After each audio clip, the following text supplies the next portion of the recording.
jeex na wala jeexul mais jàppale ne que à l'heure dont je vous parle Iran le service commandement Iran am na benn réunion bu am jamono ji may wax ak yéen fi nga xamante ne c'est dirigé par Ayatollah Khamenei loolu xibaar la bu ñu leen war a jox bi nga xamante ne ci Iran la bàyyeekoo beneen bi aussi y a eu 2 réunions ak tey ak démb bi nga xamante ne aussi ca États-Unis lan la gars yi wax lan moo xew US Gerald Ford 2e voire 3e porte-avions américain bi nga xamante ne tey moo waree ñëw bientôt 5 heures de temps fi nga xamante ne ci Moyen-Orient parce que gars yi jàpp nañ 4 heures de temps war naa yegsi parce que avant may live la gars yi waxoon day yegsi te bu yegsee fa la Trump war a jël dernière décision la ligne rouge a été franchie ou pas ñu ñëw développer expliquer leen xibaar yi information yi ndax tey ci guddi américains yi dinañ fëgg Iran wala duñu fëgg Iran te ñépp xam nañ ne week-end yi les États-Unis bëgg a bombarder li nga xamante ne lii di Iran ci week-end yi lan moo tax gars yi bëgg a attaquer Iran ci week-end yi samedi dimanche lu xew gars yi est-ce que vous êtes là avec moi si vous êtes là avec moi j'aimerais vraiment que vous partagez maximum le live je vous donne des informations à la dernière minute je vous donne des informations à la dernière minute les amoureux de la géopolitique je dis bien vous êtes là avec moi est-ce que yéen a ngi fi nii laa bëgg a gis ngeen tapoter partage live mu gaaw tapoter leen ngeen partage live maximum vous n'êtes pas là avec moi nee naa leen on ne peut pas vivre sans la géopolitique sans la géostratégie mais on ne peut pas vivre aussi sans l'information mondiale lépp loo bëgg a xam ci monde bi si on part vers une 3e guerre mondiale guerre nucléaire guerre hydrogène guerre li nga xamante ne électronique bu nekkee dañ cee nar a jàll dama leen di jox li xew li am nga xam ne dara du leen bett pour ngeen comprendre dernière xibaar yi bàyyi ko ca États-Unis dernière information yi bàyyi ko ca Israël dernière information yi bàyyi ko ca Iran ak même Chine génn na tey xibaar kon donc jàppaleen ni que ne l'heure est grave la famille partagez leen mu gaaw ngeen tapoter comme ça vous êtes 797 personnes sur le live gars yi jox leen cadeau yi kër yi s'il vous plaît na gaaw pour sécuriser le live ñu àgg 100 partage vous êtes 800 personnes sur le live 800 personnes ñoo nekk ci direct bi bu ngeen bëggee live bi am doole am solo da ngeen koy partager maximum parce que li ma leen di wax moo gën a am solo junni yoon ci li ngeen nekk di focus l'heure est vraiment grave souciez wu leen li xew ci àdduna bi mais si vous savez que fan la monde bi toll fan la gars yi toll je sais que da ngeen di alarmé wu da ngeen di tiit da ngeen di fexe xam lan moo xew kon ngeen xam ne le monde bouge te gars yi caaxaanuñ les armes vont réagir la technologie va parler nee naa leen les nerfs de la guerre c'est de l'information qui détient l'information gagne la guerre kon gars yi vous êtes 23 personnes ñoo partagé live bi 23 personnes ñoo ko partagé ñu àgg 100 partager démarrer les informations ñu àgg 100 partager démarrer les informations vous êtes là gars yi mu gaaw vous êtes 840 personnes sur le live tapotez bien tapotez le live gars yi ñu démarrer tey li ma leen war a indil bëri na trop tey li ma leen war a indil bëri na trop sax même États-Unis gars yi dañoo commencé réeroo seen biir congrès bi dafa jaar na le Trump jaar na le Cour suprême bi jaar na le déggoo ma de Amérique dafa commencé diviser wu à l'heure dont je vous parle ce 20 février lan moo xew ca Amérique congrès bi ne la jaar Donald Trump ak gouvernement am ñoom J. Evans ak Witkoff ak Kushner l'équipe de Trump mooy ces éléments Trump ak ki nga xamante ne mooy vice-président bi J. Vance ak Kushner ak Witkoff ñoom ne lañ jaar ànd def seen tim Cour suprême bi jaar na le congrès américain yi jaar na le Pentagone taxaw di dëgg baal bi di xool lii moo xew ca États-Unis 4 clans moo taxaw lépp nag Iran moo tax Iran moo xewle moo tax daa am lu xew les nerfs sont vraiment tendus aux États-Unis 2 réunions am na moins de 48 heures 2 réunions am na ci White House mooy Maison Blanche White House ak Pentagone benn bi White House la benn bi chambre bi nekk Pentagone fii doon Obama doon seetaane bi gars yi di bombardé Obama mooy White House à chaque fois buy gars yi di attaqué foofu lay gars yi def dernière région Trump def na ko avec les généraux ma wax leen ban rapport moo ci génn ak lan la généraux yi wax Trump les généraux américains ak Donald Trump White House tous les médias américains les médias français démb wane nañu réunion bi commando bàyyi lépp lu mu leen di jox lu leer nañ la lan moo tax Trump convoqué woon réunion bi foofu nga xamante ne mooy Pentagone avec ses généraux lan moo xew lan moo ci génn fan la gars yi tënk fan la gars yi jëm beneen réunion bi avec quelques éléments sénateurs ak congrès ndax déggoo nañu wala déggoo lan moo ci xew dernière décision congrès bi moo koy jël wala Trump moo koy jël malentendu bu am ci Amérique à cause de l'Iran Iran nag président bi wax na Ayatollah wax na ministre de la défense bi wax na ñoom ñaar ñëpp wax nañ tey lan la gars yi wax d'abord fu may tàmbalee mooy gars est-ce que yéen a ngi ci live bi est-ce que yéen a ngi ci live bi je démarre le live pare ngeen ñi enregistré ñi dagg ñi partagé démarre parce que bëgguma démarrer gars yi ñëwaat ne ma commando foo toll te Sénégal ñëpp ma la ñuy xaar États-Unis France New York Italie ñëpp pare ngeen Touba Thiès Foundiougne Kaolack Kédougou Bakel Louga Mbour commando de Baye you know me sama sañse bi rek nice na da ngeen a soxor rek mais waroon ngeen wax commando Baye tey paix bi la may benn blanc ci biir teg benn bleu bi jàmm koppati ñeseen bi mais gars yi le maximum ngeen ne commando sañse bi nice na jumaa bu barak mais vraiment gars yi soxor ngeen léegi li ngeen war a comprendre fii waa Gambia maa ngi leen di béggee waa Gambia waa Burkina waa Mali waa Niger waa Bénin ñu ngi jaajëfal gars yi partagé leen mu gaaw léegi fi ngi li ngeen war a xam mooy est-ce que xam ngeen tey fan laay njëkkee sax États-Unis laay njëkkee jamono bi États-Unis def réunion tey jamono jooju assemblée nationale Iran vidéo baa ngi sama compte TikTok gars yi partagé leen mu gaaw vous êtes 1000 personnes sur le live jamono bi États-Unis def deuxième réunion bi assemblée nationale bu Iran dañoo taal directement ci biir parlement bi drapeau américain yi tey lii mooy lu xew vidéo baa ngi sama page Facebook commando Baye jamono bi États-Unis di def réunion Baye merci pour les cadeaux gars yi joxe leen cadeaux yi kër yi fleurs yi comme Baye Thiam soxor ngeen lool adiya Sëñ Tuubaa bi da ngeen ko joxe adiya Baye Niass bi adiya El Hadj Malick Sy bi adiya Cheikh Mouhidine Samba Diallo bi adiya weeru koor bi du ngeen ma baatare ay cadeaux ay kër ay fleurs je suis le seul chroniqueur investigateur tiktoker influenceur bi leen di jox la géopolitique la géostratégie en un temps de record information en minute au Sénégal live direct laa leen di wax direct lu xew ca New York en un temps de seconde ñu am ko li xew ca New York Washington DC New York Times Iran News en un temps de record dañuy connecté am ko live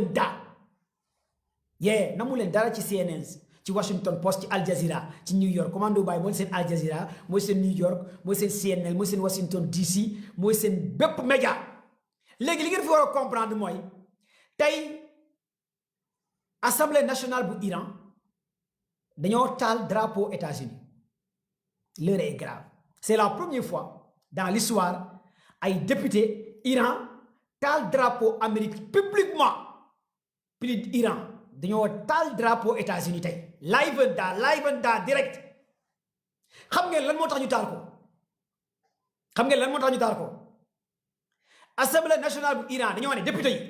te député yi ñoo teewal askan bi peuple bi député yi ñoom ñépp dañoo d'accord instant yi ñu dem guerre direct avec États-Unis moo taxaw ñépp validé ñépp voté amul benn député boo xamante ne nee na bokk ci vote nee na d'accord nee na guerre député Iran yépp pare nañ pour nekk ci ginnaaw gouvernement Iran ci ginnaaw gardien yi ci ginnaaw Ayatollah Khamenei tey lii moo xew ca Iran kon assemblée nationale bu Iran ñoom nee nañ pare nañ pour faire face avec États-Unis te képp ku xeexut jaam nga képp ku xeexut doo jullit képp ku xeexut gore woo lii mooy message bii daw ca Iran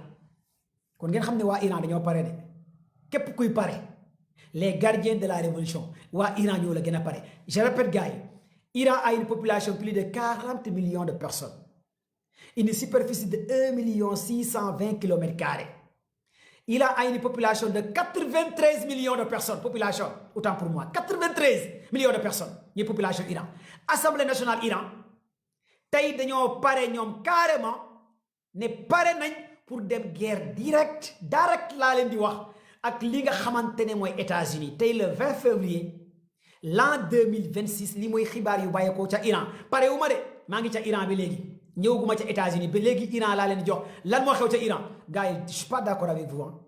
vous êtes 1300 personnes sur le live 1400 personnes live direct commande de Baye te gars yi ñu ngi saboté live bi j'aime bien TikTok fait partie parmi les meilleures applications lii TikTok rek lañu ko mën a defee bu nekkee YouTube wala Facebook dañuy wàccee live bi dañ koy dagg parce que Facebook ak YouTube américains yi ñoo ko moom TikTok chinois yi ñoo ko moom kon yéen ñi nekk ci TikTok bi da ngeen di joxe ay cadeau ay kër pour ñu jéem a naxanteeg chinois yi mën a live comme que ñun Sénégal amuñ dara créé wuñ dara lu dul yàqante dara tamante dëmb yàqante der saagante ndey loolu la ñu créé ku mën a yàq sa borom yàq sa borom ku mën a sosal sa borom sosal sa borom ku jekk sa borom lekk ko koo jëpp yàq deram ñun loolu la ñu créé amul dara lu ñu créé même kiir daamu ñu ko créé ñun sénégalais mais yàq moom mën nañ ko yàqante suñu biir tamante dëmm yàq nit am nga yéene ko mu dee dem ci sëriñ liggéey ko mu dee ñun loolu la ñu créé comme que ñun loolu la ñu créé ñu Sénégal s'il vous plaît ngeen partagé moom mën ngeen ko ak tapoté man mi dem uuti xibaar information ñëw jox leen ko ngeen war ma sargal partagé ma ah na gaaw s'il vous plaît gars ñu ngi koy partagé léegi li ngeen war a comprendre fii ak li ngeen war a xam comme que ñu ngi saboté live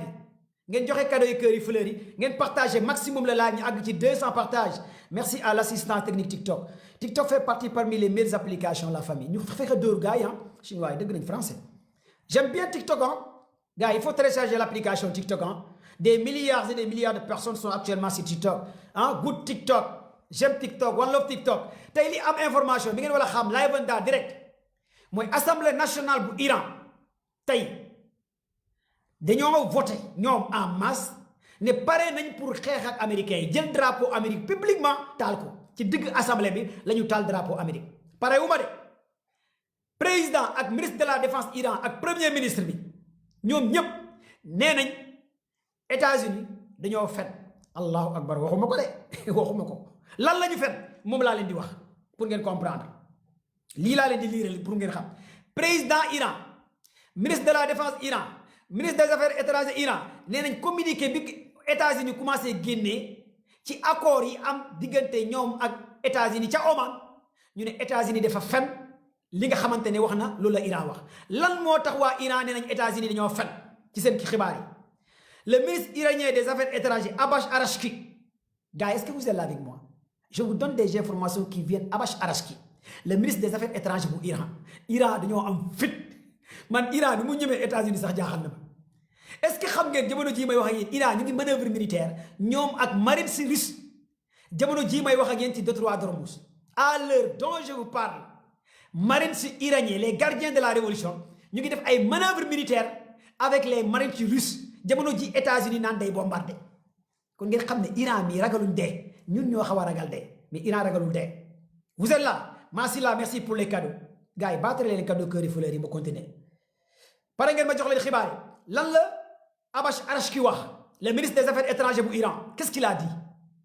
Lamtoro merci Choupette merci gars yi partagez les mu gaaw vous êtes 1600 personnes sur le live meilleur liveur chroniqueur géopolitique géostratégique commande de bail abonnel balaa dara xew ñàkk abonné ci commande de bail wóorut suñu agenda 1000 followers 1 million d'abonnés na gaaw s'il vous plaît gars yi abonné leen ngeen partage live le ministre des affaires étrangères bu Iran Abbas Arachki nee na vient de lancer une bombe médiatique lors d'une interview avec la chaîne américaine MSNBC ce 20 février dafa def interview ak benn chaîne américaine Abbas Arachki mu ne selon lui les dernières portes closes des États-Unis ne demandent plus à l'Iran d'arrêter l'enrichissement iranien. Le mensonge des médias dévoilé, le double discours des États-Unis officiellement Washington sous la pression de Trump a créé la menace et a demandé à zéro enrichissement. Officiellement, les négociations américaines auraient déjà accepté et que l'Iran garde sa technologie d'enrichissement. Abbas Arachki nee na Donald Trump dafa ne waxul Iran day def enrichissement li nga xamante ne mooy uranium à 0%. ñu ne Trump waxu ko Trump day dóor benn te yow kon jàppale ne Abbas Arachki nee na Trump waxul dëgg waxul loolu waxul Iran jël uranium bi yóbbu ko ca Russie wala ca Chine Trump waxul Iran bàyyi enrichissement bi yóbbu ko enrichissement militaire ak civil yépp arrêté mu ne Trump waxul loolu lii mooy waxtaan kon Trump lan la wax gars yi mu ngi commencé ñaaw de bu nekkee lii Trump waxu ko question bi ma leen di posé kon Trump lan la négocier ak waa Iran question bi la yéen laa koy posé nag su ngeen yéegee ci live bi ngeen tontu ma kon Trump lan la négocier ak waa Iran ca Oman les envoyés spéciaux États-Unis yu demoon ca Oman nar a négocier ak les Iraniens concernant nucléaire uranium bi Iran bi léegi lan la gars yi négocier ak lan la américains yi waxtaan di dóor européens yi ak waa Israël kon États-Unis ñu ngi dóor Israël di dóor les pays européens Abbas Arachki le ministère des affaires étrangères bu Iran nee na li américains yi wax ci négociation Oman Trump wax ko du dëgg léegi nag dama leen di wax fii nee nañ lan la ñuy waxtaan ñoom ñaar ñu ne les négociations américains auraient déjà accepté que l'Iran garde sa technologie d'enrichissement mu ne américains yi d'accord nañ Iran garder technologie enrichissement uranium bi mais du développer arme nucléaire. Est-ce que yéen comprendre le fait de garder technologie enrichissement uranium sans développer l'arme nucléaire lii la gars yi d'accord ak États-Unis lii nag ministère des affaires étrangères bu Iran moo ko wax Abbas Arachki dëgg la wala du dëgg doy na waar léegi nag nan la ñuy xamee dëgg la wala du dëgg mais bu ñuy dem Oman di dem négociation bi amoon na ay représentants yu bàyyeekoon ci Abu Dhabi ay arab amoon na ñu bàyyeekoo ci Arabie Saoudite amoon na ñu nekkoon ci gouvernement Oman amoon na ñu bàyyeekoo ci Turquie mais ñooñu dañ génn leeral ñu bi États-Unis di négocier ak Iran y avait des représentants arabes dans les pays arabes dans les pays du Golfe mais ñooñu nag nañ génn wax kan moo wax dëgg américains yi ñoo wax dëgg wala Iran ñoo wax dëgg gars est-ce que yéen a comprendre li ma leen di expliquer nii c'est juste pour ngeen xam ne que gars yi ñu ngi ci ligne rouge est-ce que vous êtes là avec moi la famille la partagez le live tapotez et partagez le live donnez des cadeaux des cœurs des fleurs gars yi mu gaaw merci à l'assistant technique TikTok Zadet merci de bien sécuriser de bien protéger notre live ñu ne waa Iran ñooy wax fii waa Iran nee nañ le réalisme de 2026 les États-Unis savent que Iran a déjà passé le point de non-retour technique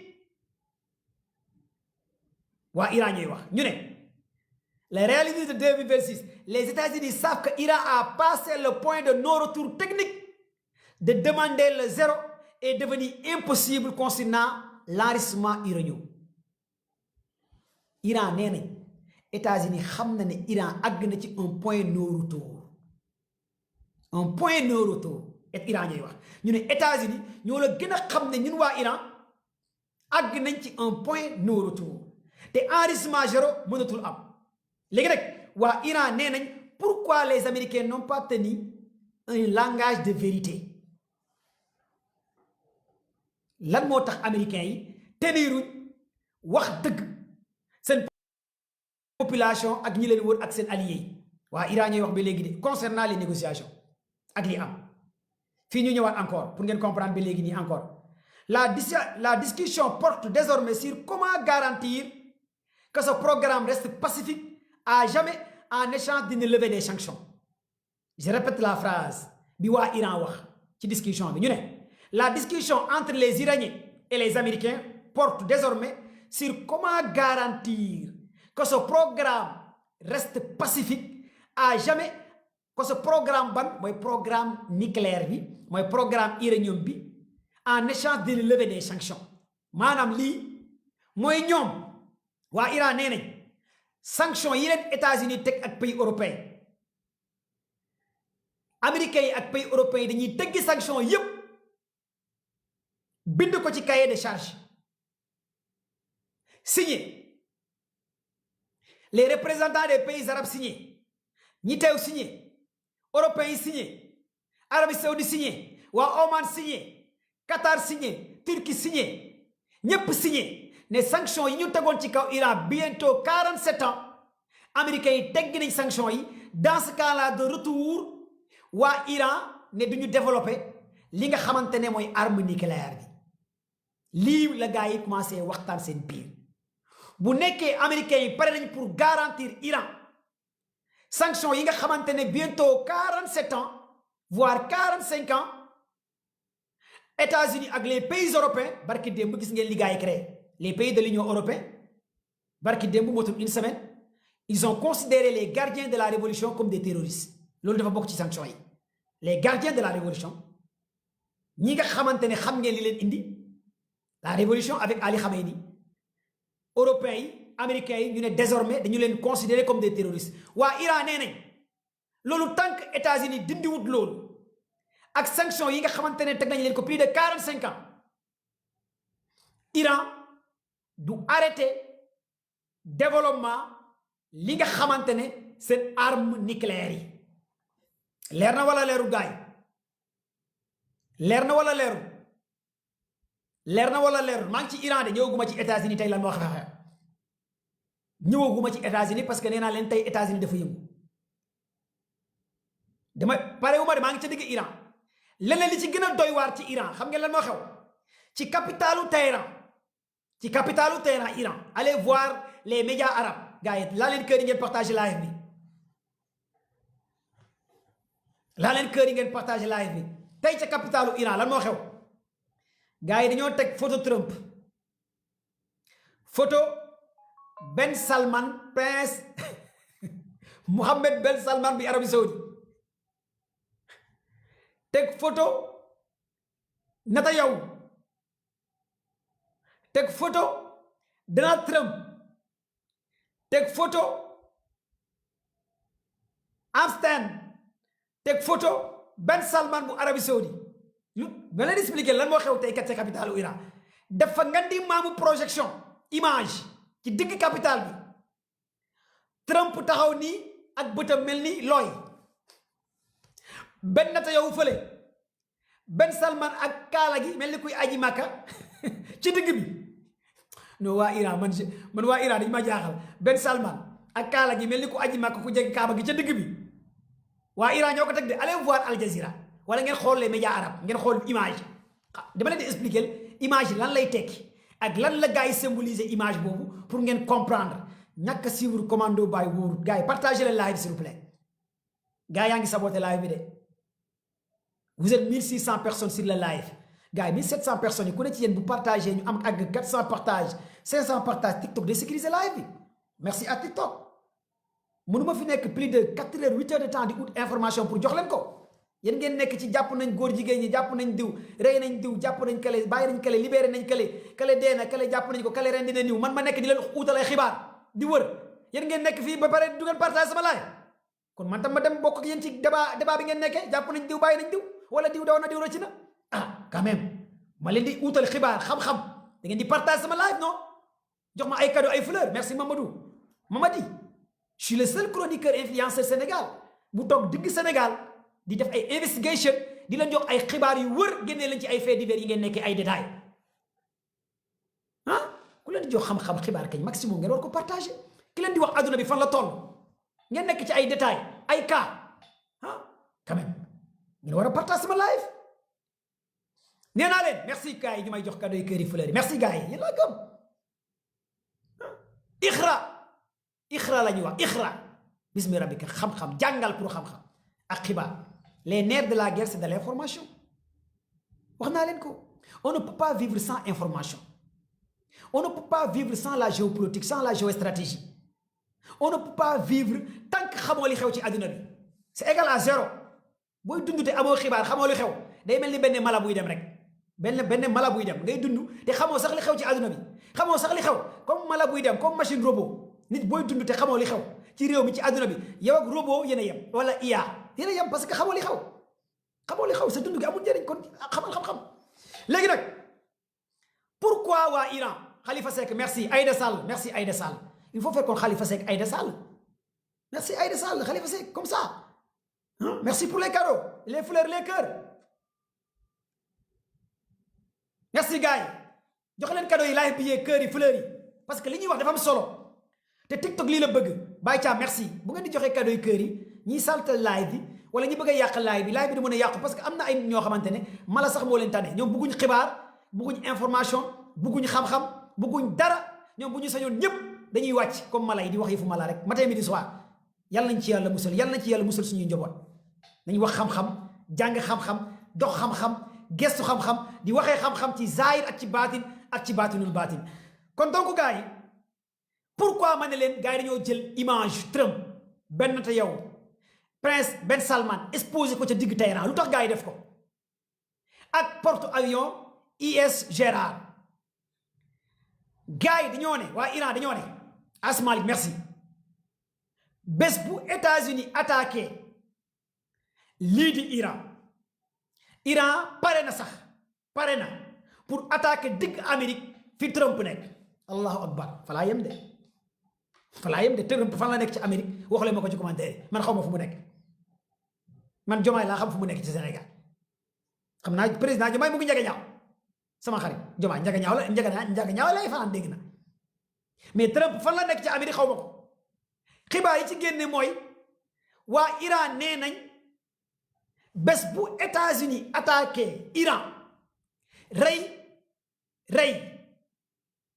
rey laa la wax Ali Khamenei États-Unis Iran dina attaqué digg Amérique fu Trump nekk ca Amérique Iran dina fa attaqué fu mu mënti nekk nag ca Amérique kon ngeen xam ne l'heure est grave lii mooy image yi waa Iran wane pare wu ma de beneen bi lan moo tax ñu jël photo Ben Salman bu Arabie Saoudite teg ko image bokku ci Ben Salman bu Arabie Saoudite ñu ko bëgg a xamal que publier naa benn information sama page Facebook ma ne leen les satellites militaires chinois yi dañoo ne y a des avions ravitailleurs est-ce que vous m'entendez ay satellites militaires chinois ñoo génnee ay xibaar ay information jox ko Iran parce que wax naa leen guerre bi 4 catégories moo am ci guerre bi guerru satellitaire la guerru drone la guerru données d'information la guerru communication la ñu war a àgg ci 4e guerre mu nekk guerre économique voire 5e léegi nag guerru satellitaire mooy données d'information les satellites militaires chinois démb dañoo génnee information jox ko waa Iran parce que waa Chine ñu ngi jàppale Iran ci xibaar yu bëri ci guerre bi ñu ne y a 30 avions ravitailleurs yu nekk ci espace aérien Arabie Saoudite à une altitude bu sore ci kaw jaww ji ay avions les Américains sont puissants en technologie américains dañoo puissant gis ngeen ni américains yi def dañoo jël seen avion ravitailleur nekk ci kaw a kaw jaww ji nga xam ne kenn du leen détecté altitude bu sori la ñu nekk mais ñu nekk ci kaw espace aérien lii di Arabie Saoudite te yéen ñëpp yéen a ngi fàttaliku 15 jours ci ginnaaw waa Arabie Saoudite waxoon nañ kenn du utiliser seen espace aérien pour attaquer Iran léegi nag waa Iran dañoo ne waa Arabie Saoudite dañoo bëgg a jox seen espace aérien bi États-Unis information bi Chine jox Iran nee na bu nekkee ces avions ravitailleurs américains dañoo war a nekk ci espace aérien Arabie Saoudite au moment d'attaque bu ñu bougé wul Iran dina fëgg Arabie Saoudite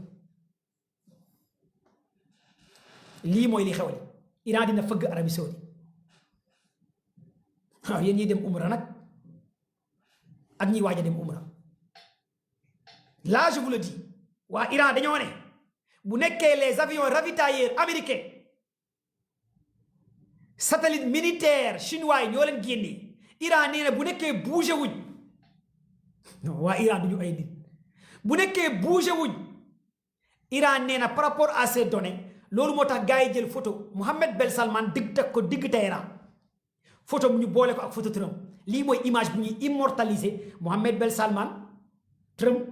Ben Netanyahu ak porte avion bi nga xamante ne moom lay ñëpp di xaar Gerald Ford ak Abraham Lincoln pourquoi waa Iran jël ñaari porte avion non gars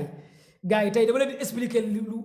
est-ce que tey live bi bu ñu ko dóoree diggante Iran États-Unis parce que information yi ma leen bëgg a jox dafa bëri peeru bëri boo xamante ne xaaral ma dagg lii ci Iran ma dugg États-Unis quoi wala ma continuer ci Iran gars yi ci commentaire yi ma dagg ma dem États-Unis ñëw lan la waa américains yi décidé ma continuer ci Iran wala ma dagg ma xool ci commentaire yi ma continuer ci information Iran yi dese naa ci 4 ma continuer Iran wala ma dugg États-Unis ci commentaire yi ma continuer Iran wala ma dugg États-Unis du ngeen gaaw non foog ma dugg États-Unis parce que américains yi démonstration de force la ñu def j'aime bien les américains wallahi les américains yii ma gis ak lu ñuy waajal ragal naa ñu bett ñu man ragal naa man j'ai vraiment peur les américains yi man li ñu bëgg a teg man xaw ma lan lay nuru ma continuer Iran ok gars yi nee nañ naa continuer Iran léegi waa Iran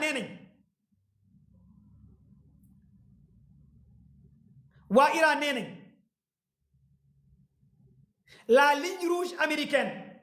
est devenue une ligne de sable. En 2026, l'oncle Sam n'a plus de moyens de dicter ses lois comme autrefois. Si Arachki dit, cela signifie que les menaces de Trump ne sont qu'un décor de théâtre. Pendant en coulisses, on observe. Un décor de théâtre en coulisses, on observe. Trump est en train de faire la comédie show communiqué bàyyi ko Iran envers les Européens et ses alliés Arachki ministère des affaires étrangères nee na Trump day théâtre li muy wax ci suuf ak li muy wax ci kaw du dëgg mooy Arachki le ministère des affaires étrangères bu Iran nee na Trump waxul dëgg day comédie day théâtre beneen xibaar bi ma leen di jox bu bàyyeekoo ci tey ajuma Ayatollah Khamenei moo jiite juma lu yéeme laa leen di wax question bi ma leen di posé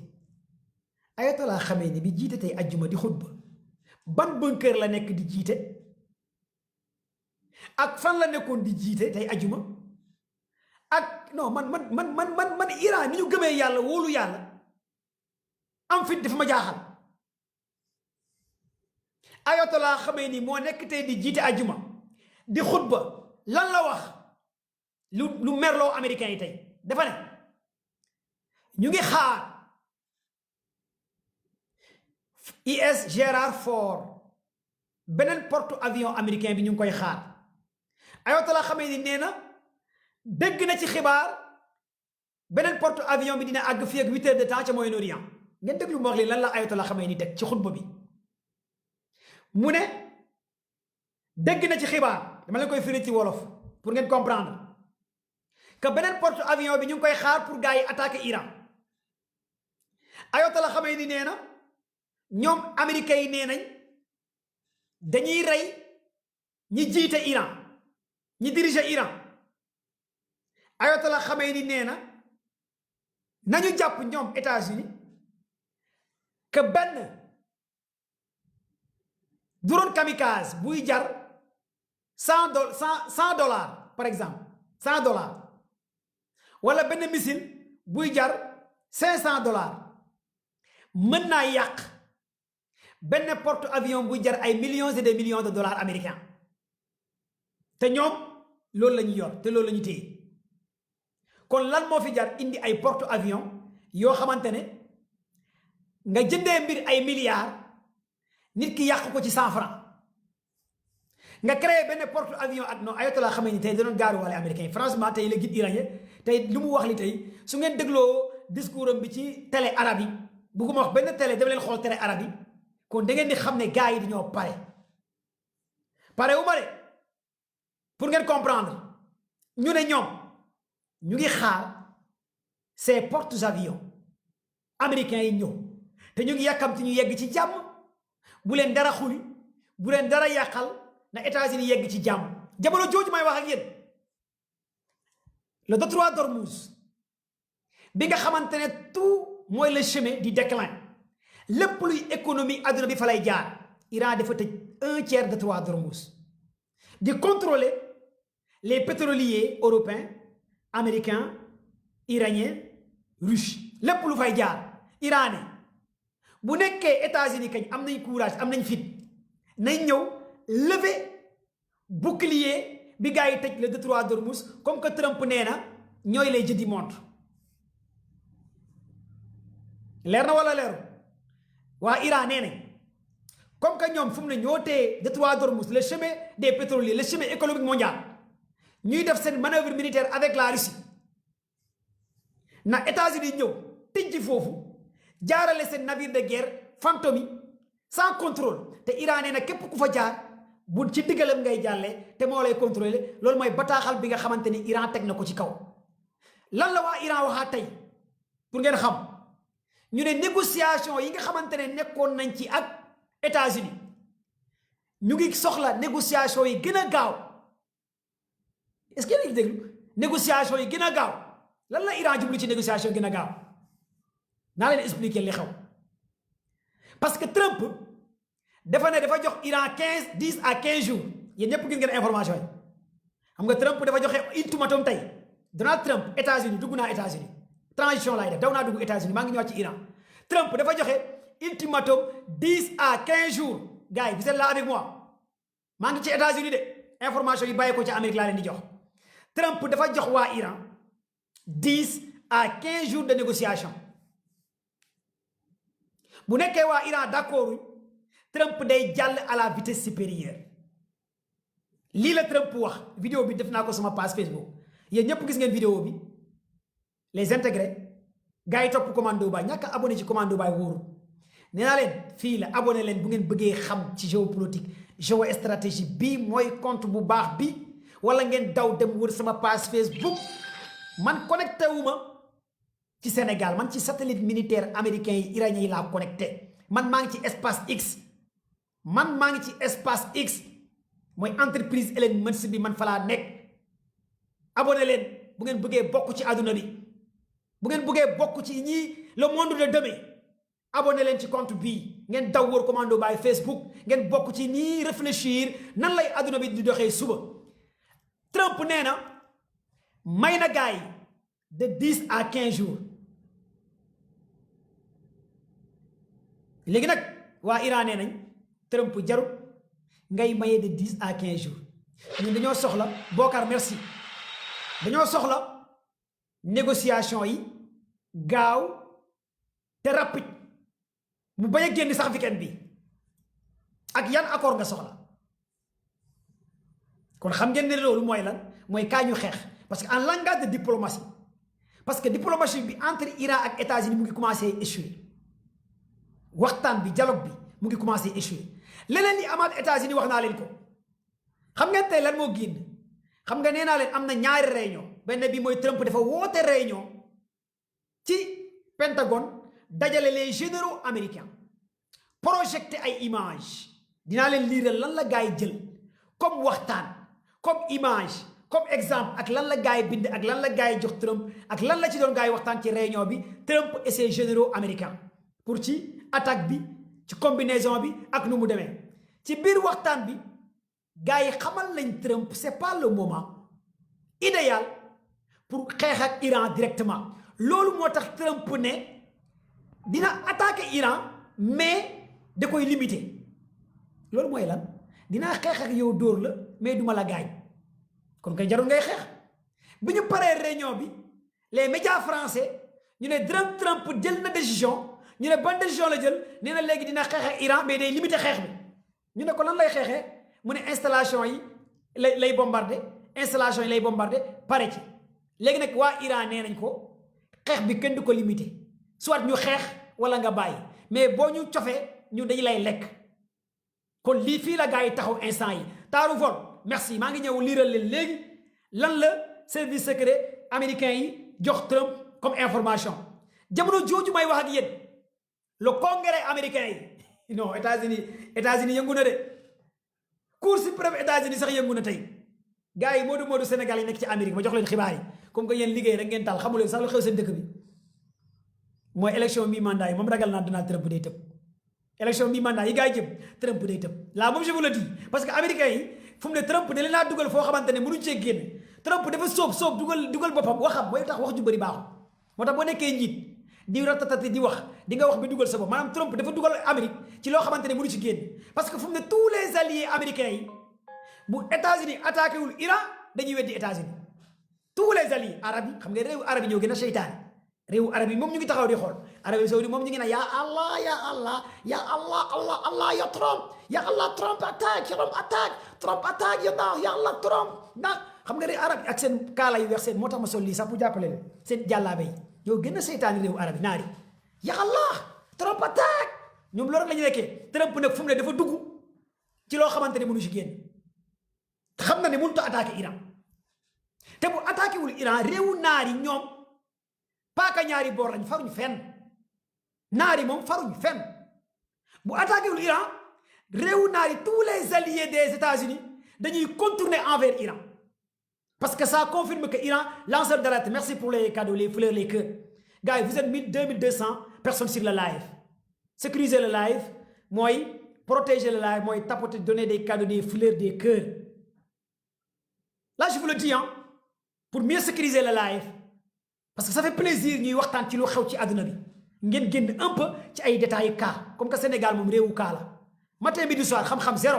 au lieu que ñu wax ci xam-xam ay réewu Serigne Touba Baye Niass El Hadji Malick Sy Limamou Laye waaye booy déglu réseaux sociaux yi médias yi ñoom nekkuñ ci lu Baye Niass nekkoon nekkuñ ci Serigne Touba nekkoon nekkuñ ci lu Limamou Laye nekkoon ñu ngi ci ay cas seen bànneexu bakkan laal na ko laalu ko góor jigéen la sàcc na sàccut xamal naa ko nangam ku bon la yées la Sonko baaxul ku bon la Diomaye nangam dàq na ko dàq ko xam-xam zéro Sénégal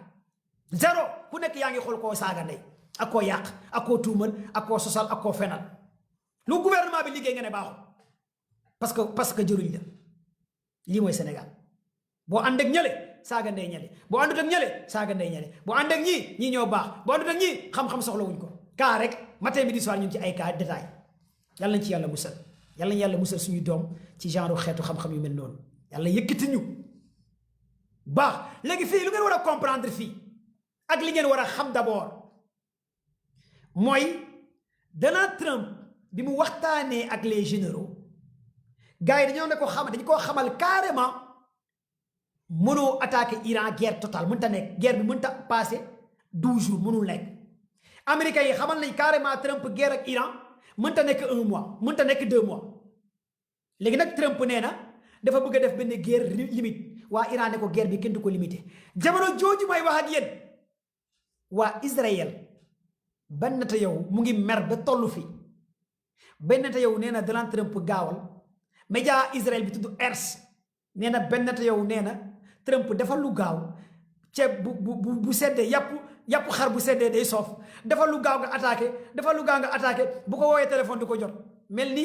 waa CEDEAO bu Ousmane Sonko demee ca Union africaine dégg naa waa CEDEAO Diomaye jotuñ ko téléphone pour Macky Sall nekk secrétaire général ONU ñu ne Diomaye est injoignable président Bassirou Diomaye Diakhar Faye mais jamono ji Trump benn te yow mu da koy woo ba sonn téléphone bi du sonné waaye where's benn te yow I'm not here xam nga Trump dafa dugal boppam I'm not here benn te yow da koy woo ba sonn naan ko bombardel Trump bombardel Iran Trump fu mu ne dafa jaaxle bu ñu demee ba Arachki le ministère des affaires étrangères bu Iran mooy taxaw naan Trump waxoo dëgg kon ngeen xam ne l'heure est grave bu ñuy dem ba Arachki naan ko lu ñu wax ak yow waxoo ko li ngay wax ci suuf ak li ngay wax ci kaw du dëgg le ministère des affaires étrangères bu Iran Arachki nee na Trump lépp lu mu wax dara du ci dëgg maanaam xaju balcon gars yi waa Iran nee nañ président États-Unis xaju balcon la maanaam du wax li am léegi nag congrès américain yi nee nañ tey l'heure est grave congrès américain yi lan la ñuy wax gars est-ce que vous êtes là avec moi waa congrès États-Unis bi nee nañ Donald Trump non États-Unis neex na nag guerre bi du yow du sa guerre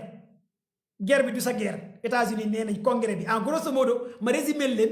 pour yéen ngeen comprendre ñu ne ko guerre bi du sa guerre du yow yaay dugal États-Unis ci guerre sans suñu avis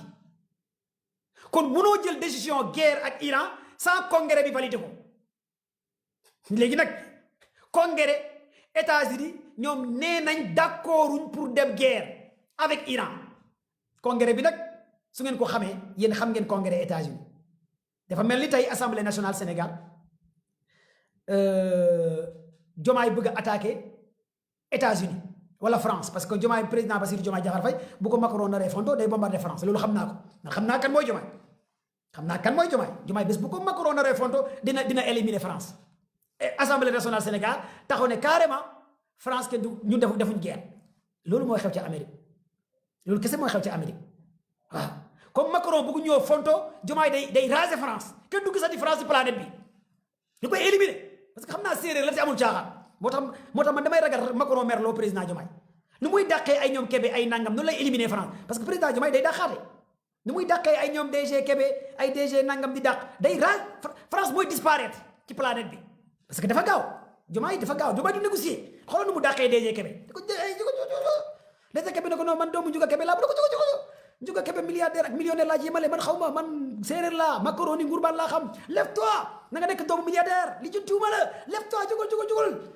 da koy jugloo doomu Ndiouga Kébé milliardaire la Diomaye ne ko non a fañi fa wàccaa kaa gara kaa ñam maalo kaa ñam macaroni man séeréer laa ceeb ak kii laa xam jógal ay doomu Ndiouga Kébé Fatou Kébé Fallou Kébé ci yem jógal dàq ko kon loolu da leen di woon carrément dama leen bëgg a yee parce que am na ñu bëri koor gi moo leen jàpp foog ngeen yeewu koor gi moo leen jàpp xanaa Sonko taxaw ne ko bul éliminer France xanaa Sonko jàpp ci Sonko moom bu dee Sonko da ci jàpp xanaa Sonko ne ko Diomaye bu ko def bu Sonko waxul Diomaye day éliminer France waaw xanaa Sonko ne ko non bu ko def bu ci dugg